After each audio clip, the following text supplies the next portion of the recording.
Welcome to the Deep Dive. Today, we're really immersing ourselves in the thinking behind one of the biggest companies out there, Amazon. We're pulling insights straight from Jeff Bezos' own writings, his shareholder letters, collected in Invent and Wander. Yeah, and our goal here isn't just, generic business tips. We want to pinpoint those core ideas, sometimes the really counterintuitive stuff and the origin stories that really shaped how he built things. If you want the DNA of invention, this is it. Absolutely. And it all seems to circle back to this one key idea, this phrase, the day one philosophy. What does that actually mean, day one, especially for a company that's been around for decades? It's fundamental. It's how Bezos defines existence, really. He sees things in two states. There's day one, constant energy, invention, staying nimble, focusing relentlessly on the customer. And then there's day two. Day two sounds ominous, like the end game. It pretty much is. Day two is stasis. It's when you stop being proactive, you stop experimenting, bureaucracy creeps in. And once you hit day two, well, Bezos is clear. The path leads to irrelevance, decline, and eventually, death. So the whole point is never let day two happen. Wow. Okay. And that mindset, you can see how it shapes everything. When you look at Amazon's huge successes, it wasn't lots of small things, was it? It was really these three big pillars he calls dreamy business offerings. That's right. Marketplace for other sellers, Prime the membership, and of course, AWS, Amazon Web Services. So we're going to explore how those got built, the principles behind them. And it seems like we have to start with the absolute basics. Exactly. The foundations, thinking long-term, really long-term, and just this intense obsession with the customer. Okay, let's unpack that long-term view first. The sources, like that very first 1997 shareholder letter, they show this wasn't just something that happened. It was the plan from the start, right? Yeah. Oh, completely intentional. The commitment was right there in black and white. Optimize for long-term market leadership, focus on future cash flows, not short-term profits, not what Wall Street wanted quarter to quarter. They were basically saying they'd ignore short-term noise. Pretty much. They were willing to take the heat, the stock volatility, if it meant building something lasting for the customer. And that thinking got tested, like really tested just a few years later with the dot-com crash. Oh, yeah. The bubble burst, panic everywhere. Amazon stock just cratered. I mean, it went from something like $113 down to, $6 a share? People were calling them Amazon.toast. Brutal. And Bezos didn't sugarcoat it. That 2000 shareholder letter, it famously opened with just one word, ouch.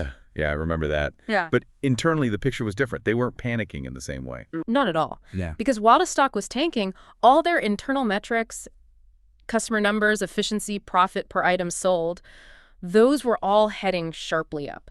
The actual business was getting stronger, much stronger, even as the market freaked out. That's the long-term focus in action. Trust your own data. Okay, so long-term is the timeline. Customer obsession is the direction. We hear customer-focused all the time, but Bezos has this specific twist on it, doesn't he? About how customers really feel. He does. He calls customers beautifully, wonderfully dissatisfied. It's a key idea. They're never really satisfied, even when they say they are. Why? Because humans always want something better, faster, cheaper, always. So that dissatisfaction isn't a problem to be solved. It's the engine. It fuels that day one thing. Precisely. It means you can't just sit back and wait for complaints. You have to invent for them proactively. You have to anticipate what they'll want next, even before they know it. Right. Because if you wait for them to ask, they're already behind. You're too late. So this leads to things that seem expensive up front, but build trust. Like those proactive refunds mentioned in the book. Tell us about that video example. Yeah, it's a great one. They apparently built systems to monitor video streaming quality. If the system saw your stream degraded, maybe buffered badly, they'd automatically issue a refund for like a $2.99 rental. Even if you never complained, never even noticed, maybe. Just an email saying, here's your money back. Exactly. An industry person actually got one. It's spending a little now to earn that long-term loyalty. And it's the same thinking behind the pre-order price guarantee, right? They give you the lowest price automatically. Yep. You pre-order something, the price drops before release day. You get that lower price without having to track it or ask. It's complicated. It costs money short-term, but it builds trust. And trust is the currency they value most. Okay, so proactive invention is key. But invention often means messing up, sometimes spectacularly. Big companies usually hate that. Right. But Bezos flips it. He calls invention and failure inseparable twins. You literally cannot have one without the other.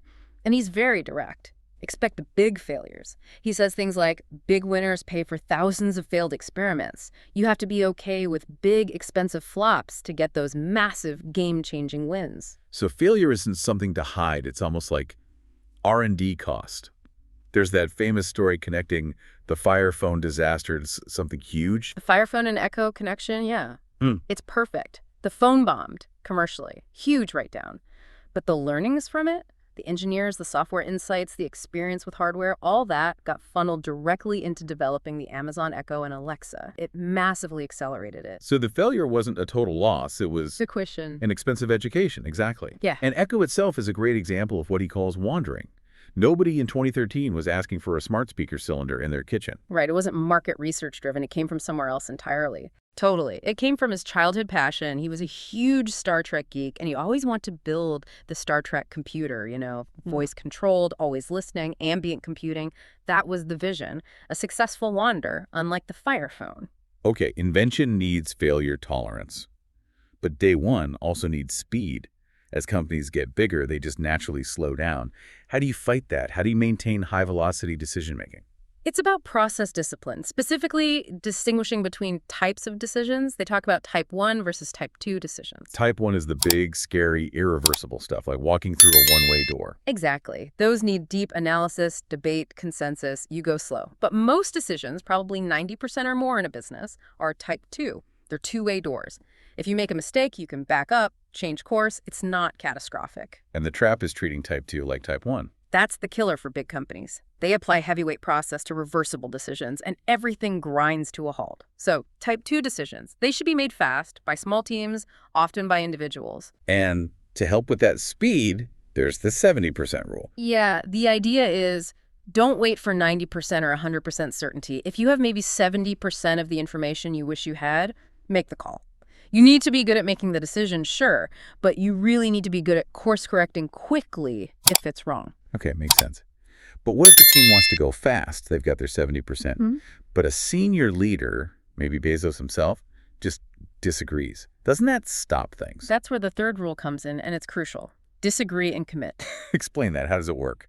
It's designed to stop decisions becoming wars of attrition, where whoever argues longest wins. If a team is pushing forward, they have conviction, but the leader isn't convinced. The leader can say something like, okay, I don't agree with this path. I think you're wrong, but I trust you guys. I will commit to supporting this decision. Let's do it. Gamble with me.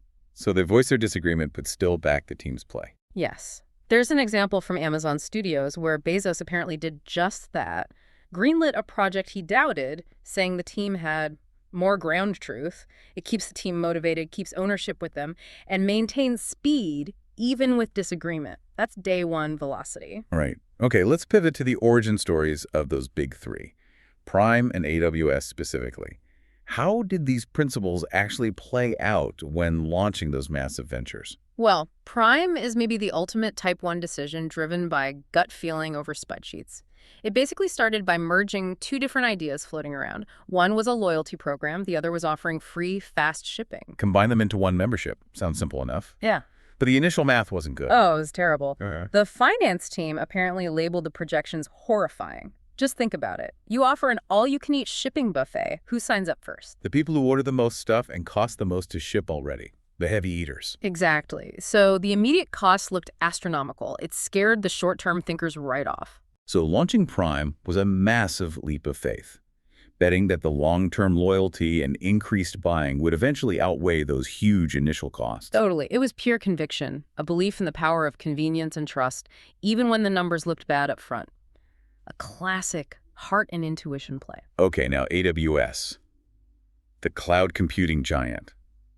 That story is different, isn't it? It started internally. Yeah, AWS grew out of Amazon's own internal struggles, actually. They realized their different development teams were all constantly rebuilding the same basic infrastructure, getting servers, storage, databases set up. It was slow, painful, and Bezos called it undifferentiated heavy lifting. Undifferentiated heavy lifting, meaning stuff you have to do, but it doesn't actually make your product unique. Precisely. Every company needs servers and storage, whether you sell books or cars.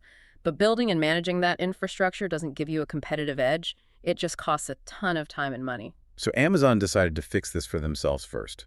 built standardized ways for their own teams to access computing resources, like EC2 for compute, S3 for storage, using standard APIs. Exactly. Make it easy for their own developers. And then the light bulb went off. They figured, if we need this so badly, probably every other company on the planet needs it too. And they basically created a whole new market. The incredible part is how long they had it to themselves. It's just staggering. Bezos himself said they faced no like-minded competition for 7 years after launching AWS. 7 years. He called it maybe the greatest piece of business luck in the history of business. Imagine inventing something that huge and having that kind of head start. Unbelievable. Wow. Okay, let's bring it back to the personal level for a moment. Where did this drive, this grit and resourcefulness come from?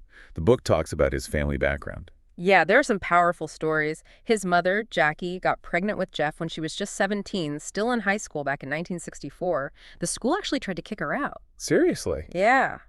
But his grandfather stepped in, negotiated with the school, and worked out a deal so she could finish. Bezos often credits seeing that resilience, that, unbelievable grit from his mom as a core influence. Grit, okay, but also wisdom, right? Famous. There's that story with the same grandfather about being clever versus being kind. The smoking calculation story is classic. Young Jeff, maybe 10 years old, is in the car with his grandparents. His grandmother smoked, he'd seen some anti-smoking ad, did the math in his head, and proudly announced to his grandmother, "You've taken 9 years off your life." Oh, no. How did that go over? She burst into tears. The grandfather pulled the car over immediately, took Jeff aside, and very gently said something like, "Jeff, one day you'll understand that it's harder to be kind than clever." A profound lesson, right? Cleverness is a gift. Kindness is a choice. Definitely sticks with you. And that grandfather was apparently also just a masterclass in raw resourcefulness, Yeah. dealing with tough situations. The thumb story.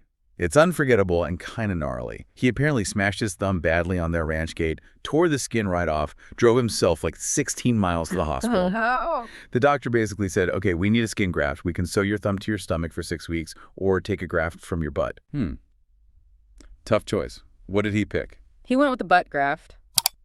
And the punchline, the amazing detail, is that because skin keeps its original properties, for the rest of his life, his grandfather had to shave his thumb every morning. Shave his thumb because the butt hair grew on it. Apparently so. It's just this incredible example of, dealing with a setback, finding a solution, however weird, and just moving forward. That gritty, practical resourcefulness. That is memorable. And that kind of long-range thinking, that resilience, it fuels the ultimate vision, doesn't it? Blue Origin space. Yeah, this is the day one philosophy scaled up to like a civilizational level.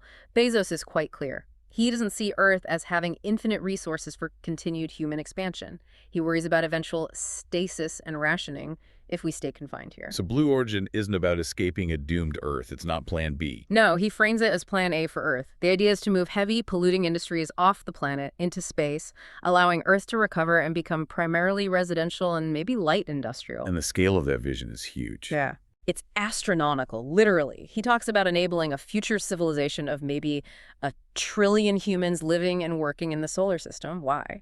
Because only at that scale, he argues, could we produce 1,000 Mozarts and 1,000 Einsteins. He envisions people living in massive manufactured space habitats, O'Neill colonies maybe? 1 trillion humans. Wow. Okay, so if we try to synthesize this whole deep dive for you, the listener, drawing from Invent and Wander, what are the core takeaways for sustained success? I think it comes down to a few key loops. First, really internalizing that customers are beautifully dissatisfied, which forces you to invent proactively. Right. Second, having the courage to make those big type 1 bets like Prime based on conviction, even when the short-term numbers look bad. And third, building a culture that truly tolerates, even expects, large-scale failure as the necessary price of invention. Big wins require big swings, and some swings will miss. Big time. And maybe the final point isn't even about the huge successes they've already had, Marketplace, Prime, AWS, but about the relentless need to find the next one. The search for the fourth big idea, day one never ends. Exactly. It's that constant striving. So maybe the provocative thought for you listening is this. Even with all that success, the philosophy demands that keep wandering, keep looking for that next unpredictable breakthrough. What is the seemingly messy, maybe unproven kind of wandering experiment in your world right now? What's your potential fire phone failure that, if you committed to it with heart and intuition, could actually accelerate your own unexpected Echo-like success?